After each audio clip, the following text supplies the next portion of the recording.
Hey everyone, in this video, I want to talk to you about a really dangerous and ineffective way of thinking about sponsorship. And it all starts with the line, all I need is the right contact.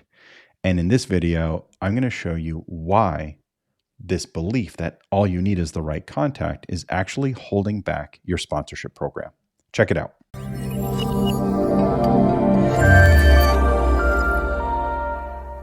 This is probably the thing that I hear the most from sponsorship seekers, that all they need is the right contact. In other words, if only the sponsors, the brands, knew how great we were, they would throw money at us.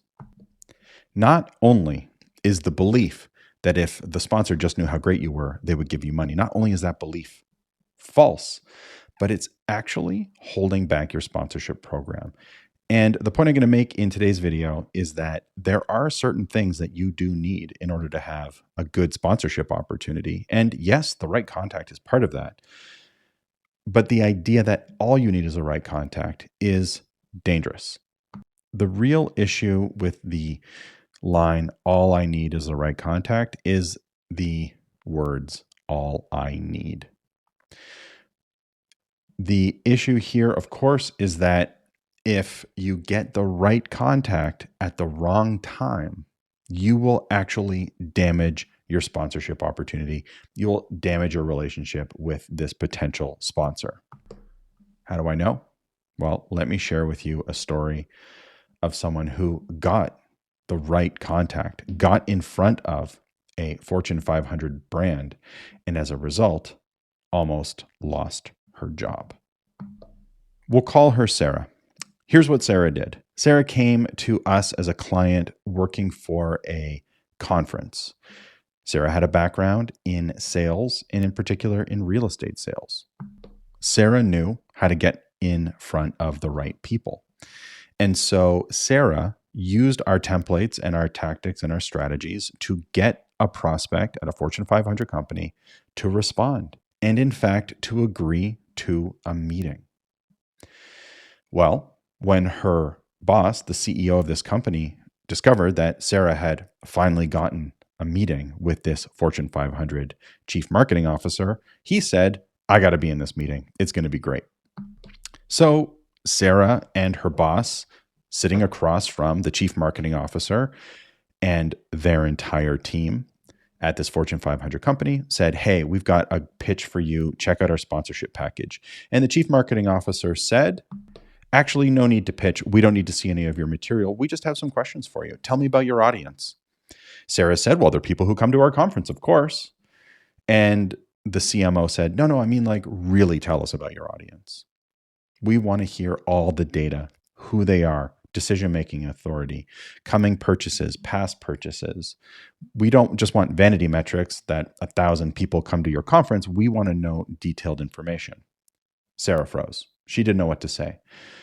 The CMO said, well, what kind of activation ideas do you have? Sarah said, well, we'll put your logo on some signs. It'll be great brand awareness. The CMO said, we're not actually at the brand awareness phase anymore. We actually are looking to generate leads. So what ideas do you have for us to help us generate leads? Sarah had no ideas. Then the CMO asked, well, what is it that you're looking for from me today? And Sarah said, well, we're looking for 50,000, 100,000, whatever the ask was. And so the CMO said, well, how did you come up with these numbers, these amounts? And Sarah had no answer.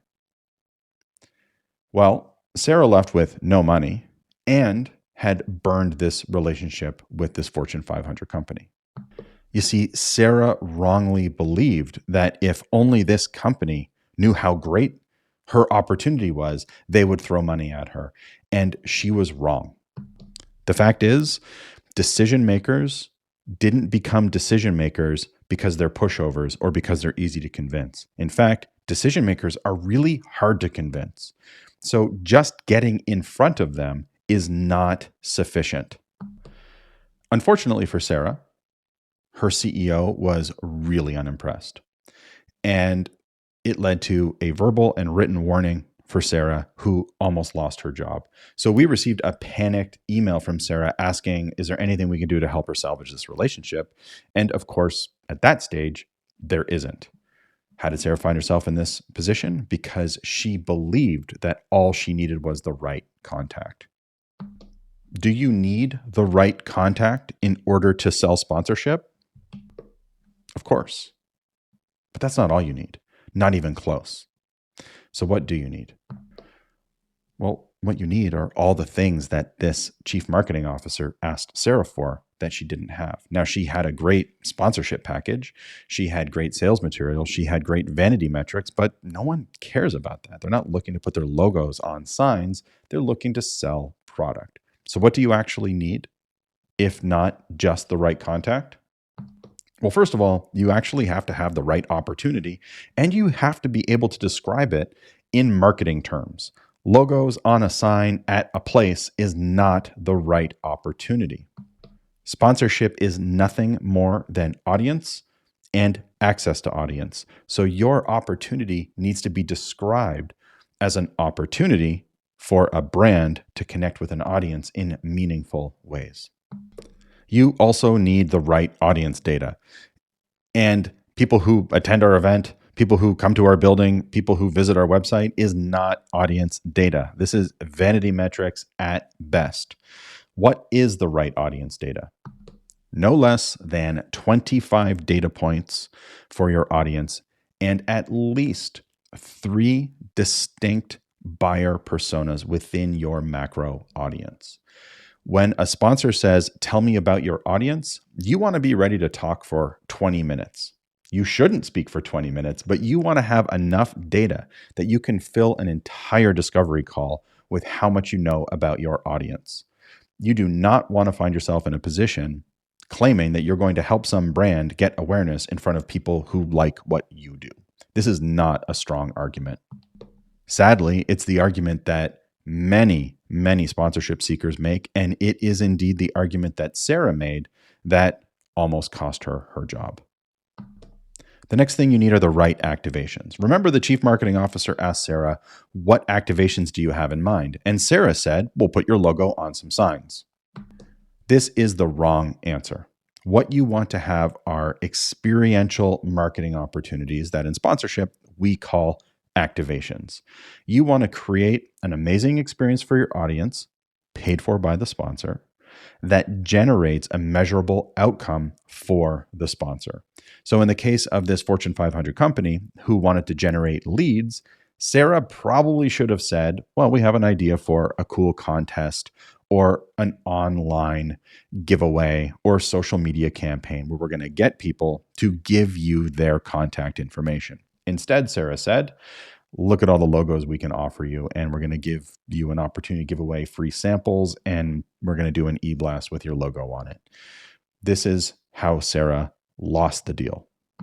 So you don't need the right contact, you need the right activations for a company. Because when you eventually get the right contact, they're going to ask for them. And then you have to be able to justify how much money you're asking for, also called valuation. You need to know the market rates of what you're offering. And you don't get the market rates by making them up, by copying what your apparent competitors are doing, guessing.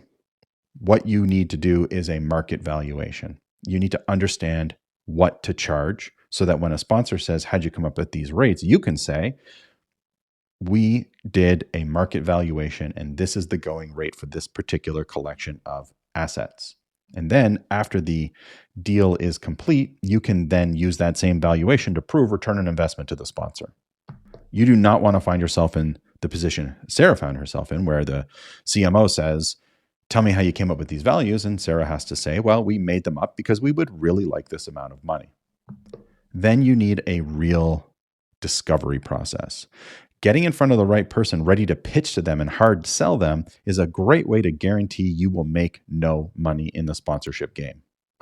Sarah showed up to the meeting ready to pitch, and the CMO said, actually, we don't need to hear your pitch. I just have a couple of questions for you. And then we can brainstorm together some ways that maybe we could work together at your conference. And Sarah was stunned. She thought she was going in to hard pitch someone. Now, we, of course, coached her not to expect this, But because she hadn't gone through the process properly, she thought, all I need is the right contact, and then I'm going to tell them how great we are, and they're going to hand us some money. Instead, you want to go to a discovery meeting with a prospect and ask questions. You want to think of yourself as an investigative journalist trying to figure out what that brand is trying to achieve. And then you need the right proposal. What is the right proposal? Well, first of all, it should be at least 50% audience data. And then it should contain nothing but the things the sponsor told you they're interested in purchasing from you. In other words, you shouldn't be making a proposal before you have a meeting at all. Proposals come after the meeting, and it's what you are proposing you do together. Submitting a proposal before a meeting is a great way to send your sponsor running for the hills.